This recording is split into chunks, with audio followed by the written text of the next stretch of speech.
Gathering data for CSPs is not the challenge today.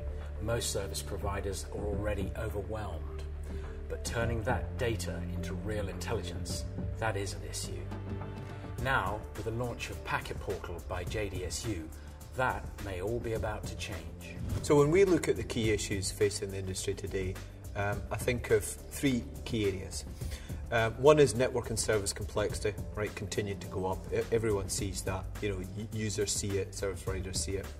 I think the whole kind of service economics are changing. There's over-the-top services, other players coming in and providing those services, not necessarily the operator itself. The customer expectations overall, I think, are changing. It used to be that people were more tolerant of the drop call or service not working. Now people just don't accept that anymore. So I think those three things are kind of key areas facing the industry today. And what's needed to prosper in this changing landscape? One thing I would say is I think intelligence, right? And I don't mean data. Everyone's kind of drowning in data, from core systems to billing systems to whatever. But the problem is gathering intelligence in your network on service, content, customer information, and getting that as close to the customer as possible, so gathering that intelligence so it really reflects the customer usage. The problem today is there's so many kind of blind spots in the network. So trying to kind of piece together how a service is getting delivered, who's doing what on the network, etc., is virtually impossible. And it's not economically viable to instrument the whole of the edge of your network. So JDSU has addressed this for the industry by introducing a new solution, a breakthrough solution called Packet Portal. What basically Packet Portal allows you to do is get much deeper into the network. And the way we've done this is we've dramatically reduced the cost and complexity and size of the data collection node, right? So by making that really, really small and being able to embed it in a microprobe, you now can get access on demand to network content and customer intelligence right to the edge.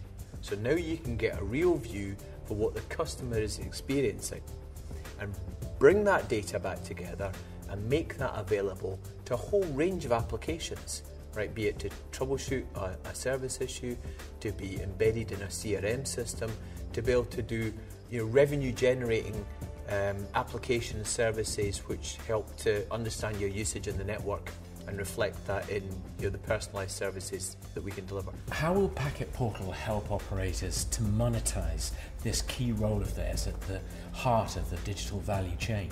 I think one thing that Packet Portal not only allows you to do in terms of enables devices that you've bought today, right? So elements that you've bought, you can install Packet Portal in and it enables them immediately. And that's great because that then allows you to get much greater usage out of the devices that you've bought. But think about the possibilities if we take that capability, that technology that we've embedded in this microprobe, and we can make that available in lots of other places. So it could enable, for example, all JDSU instruments. We could run it as an agent on a set-top box or even a handheld device. So really you can think about all elements, all devices connected into those elements being Packet Portal enabled. And then sharing that intelligence now that you've got this, thousands, hundreds of thousands of capture devices, sharing that intelligence to applications that you have today, applications from JDSU, in terms of troubleshooting the network, applications that you hadn't even thought would be possible because you never had this reach and capability. So Packet Portal really does enable a kind of whole new ecosystem of data capture, intelligence capture, and making that available to a whole range of applications today. Paul, thanks very much. Thank you very much.